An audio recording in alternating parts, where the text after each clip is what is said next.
네, 스몰캡 인사이트 시간입니다. 오늘은요, 박창윤 GL리서치 대표와 함께합니다. 어서 오세요. 반갑습니다. 네, 안녕하세요.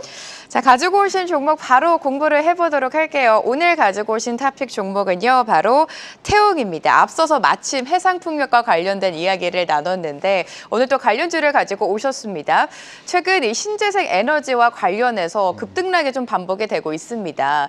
지금 지난 주말이었죠. 첫 대선 TV 토론회에서 신재생 에너지가 부각을 받으면서 상승세를 보였다가 미국의 IRA 세액 공제가 예상보다 빨리 폐지될 것이다라는 가능성에 오늘 관련된 주가가 좀 줄줄이 하락하고 있는데 일단 그 부분을 짚기 전에 태웅에 대한 간략한 기업 설명 부탁드릴게요. 네, 태웅은 네. 아시는 분들은 많이 아실 것 네. 같아요. 사실 우리가 2008년과 2009년에 코스닥의 대장주에 올랐을 정도로 시장에서 그만큼 시세 분출이 크게 나타났었고 그때 당시에 이제 셀트리온을 제치고 시가총액 1위에도 올랐던 저력이 있었던 기업인데 세월이 무색하게 지금 현 시점에서는 한 3천억대의 시총 이 부분에 지금 머물고 있기 때문에 좀 아쉬움이 남을 수밖에 없는 기업이죠. 자, 화면에 나오고 있습니다. 자유단조 전문 기업이다. 사실 어려울 수밖에 없죠. 우리가 주조, 단조 이런 얘기는 들어봤잖아요.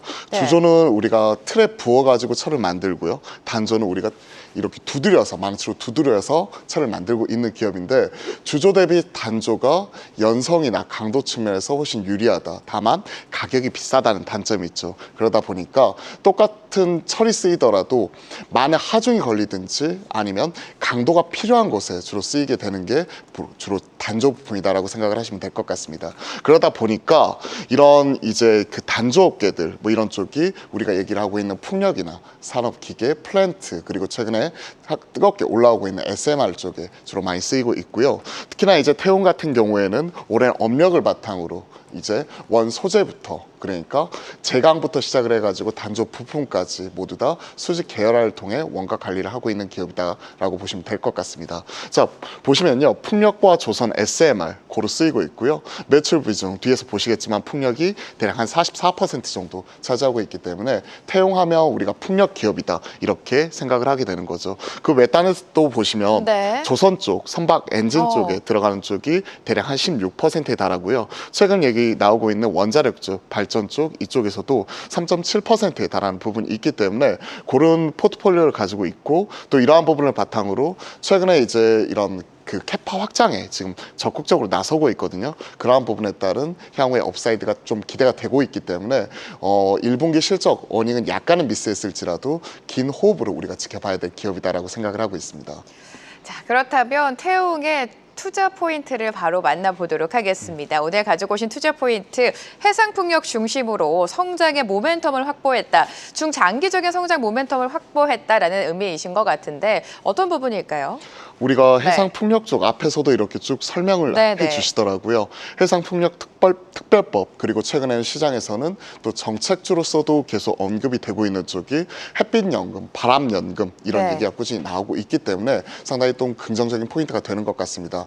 그와 더불어서 IRA 보조금 폐지 이런 부분이 좀 빨라질 수 있다는 이런 우려감이 있지만 시장에서는 2027년까지는 어느 정도 IRA 보조금이 유지가 되고 그 이후에 28년부터 단계적으로 좀 32년까지 없어지지 않을까 그렇게 본다면 오히려 불확실성 해소 측면에서 놓고 봤었을 때 이렇게 크게 흔들릴 때가 기회가 되지 않을까 그렇게 생각을 하고 있습니다. 자, 해상 풍력 중심의 성장 모멘텀 확보를 했다. 전체 매출의 44% 이상이 풍력에서 나오는데 최근에 해상 풍력 특별법을 통해 지금 해상 풍력을 적극적으로 육성을 하려고 하고 있고요. 그리고 특히 유럽을 중심으로 이런 대형 프로젝트가 꾸준히 진행 중에 있는데 특히나 이제 태웅이 강점을 가지고 있는 쪽이 중국과 일정 부분의 이런 제조업에서 경쟁 관계에 놓여 있는 부분에서 트럼프 대통령이 집권 이후에 중국이 지금 배제가 되는 움직임이 나오고 있거든요. 그에 따른 우리가 반사익을 거둘 수 있다는 부분, 이런 부분이 특징이 되는 것 같습니다.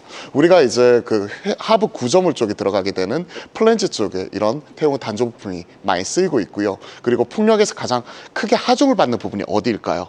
이렇게 우리가 프로펠러 돌아가는 부분에 보면 그 샤프트가 있잖아요. 거기에 가장 크게 하중을 받는데 그쪽에 주로 쓰이고 있는 부분에서 특히나 이제 9000파이 이상의 이런 대형 링밀을 보유를 하고 있기 때문에 네. 여타 중소업체들이 못하고 있는 대형 해상 풍력 쪽에 있어서의 이런 그 샤프트와 하프 네. 플랜지 이런 쪽 같은 경우를 좀 유리하게 가져올 수 있지 않을까, 이런 부분에서 좀 특징적인 포인트가 되는 것 같습니다. 지금 화면에 나오고 있는 부분이 3분기에 지금 링밀 업그레이드 계획을 가지고 있는데요. 기존에 9500파이에서 11000파이까지 이런 대형, 좀 더 대형화시키는 부분이 계속 나타나고 있기 때문에 이에 따른 수혜 이런 것들도 점점 해상 풍력이 대형화되고, 그리고 이런 것들이 좀 다변화되어가는 과정 속에서 분명히 선제적인 투자가 빛을 발할 수 있을 것이다 라고 바라보고 있는 것 같습니다.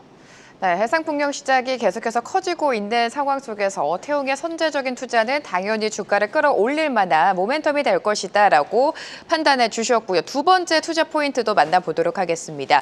해상풍력에 이어서 차세대 성장 사업입니다.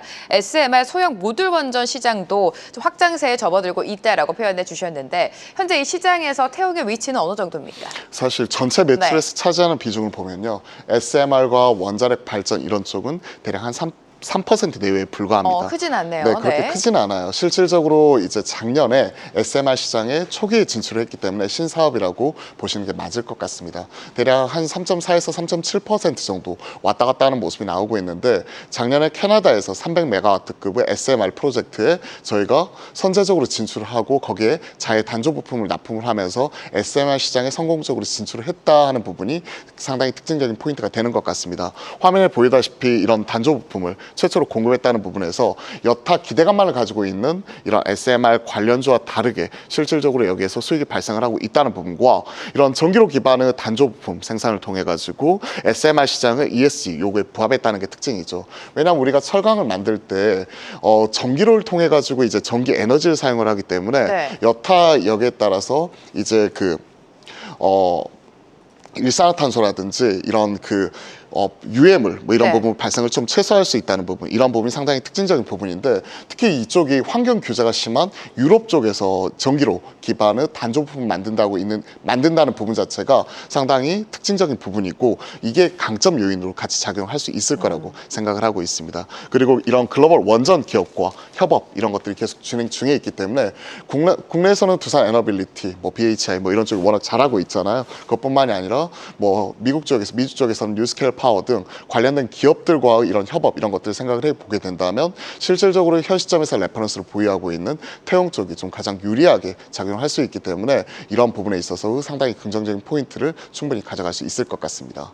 네, 두 가지 투자 포인트를 집중적으로 분석해 주셨는데 여기서 좀 우려가 있는 게요. 트럼프 행정부 출범 이후 미국의 해상풍력 프로젝트가 좀 잇따라서 지연이 되고 있습니다. 국내 산업에도 당연히 영향을 끼칠 수밖에 없는데 이 부분도 풀어주실까요? 아무래도 이제 공화당 정부가 우리가 얘기하고 있는 친환경과 일정 부분을 거리두기를 하고 뭐 석탄이나 전통적인 에너지원 이런 부분을 주로 개발을 하고 사용을 하는 쪽에 포커스를 맞추고 있고, 그를 통해서 일자리 창출이 트럼프 정책의 또 골자잖아요. 그런 부분에서는 일정 부분은 좀 차이는 날 수밖에 없습니다. 하지만 우리가 생각을 해봐야 될 게 태용의 지금 전체 매출에서 미국이 차지하는 비중은 12% 내외에 불과하고요. 그리고 그 12% 안에서도 대다수가 이제 산업용 기계, 산업 플랜트 쪽 이런 부분이기 때문에 실제 이 풍력 쪽, 미주 쪽 비중은 실질적으로 완전 미미하다고 생각을 하고 있습니다. 그렇기 때문에 태용의 영향은 제한적이라고 생각을 하고 있고, 그리고 이미 프로젝트 지연 전에 납품을 완료를 하면서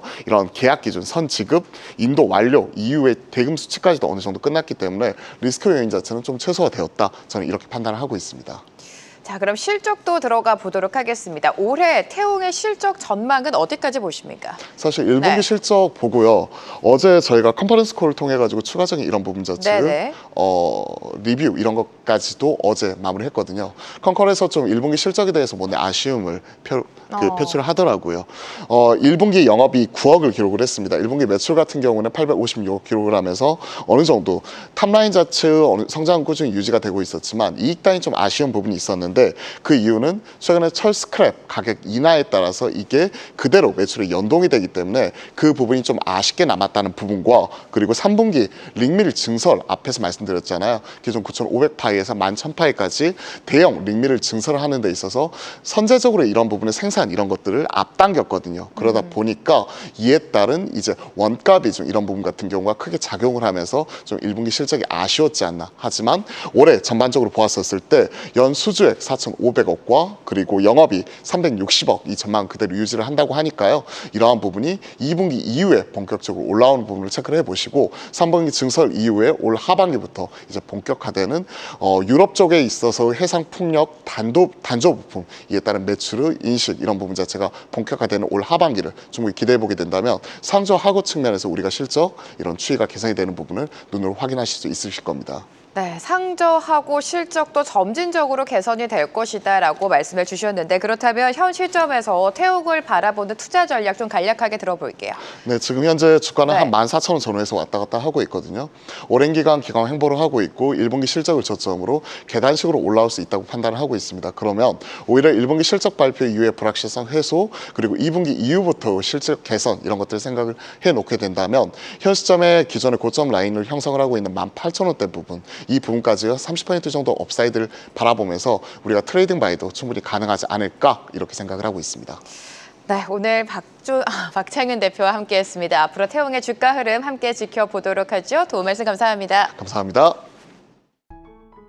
계속해서 다양한 경제 이슈를 알고 싶다면 구독과 좋아요, 알림 설정 부탁드립니다. AI 캐스터 권미정이었습니다.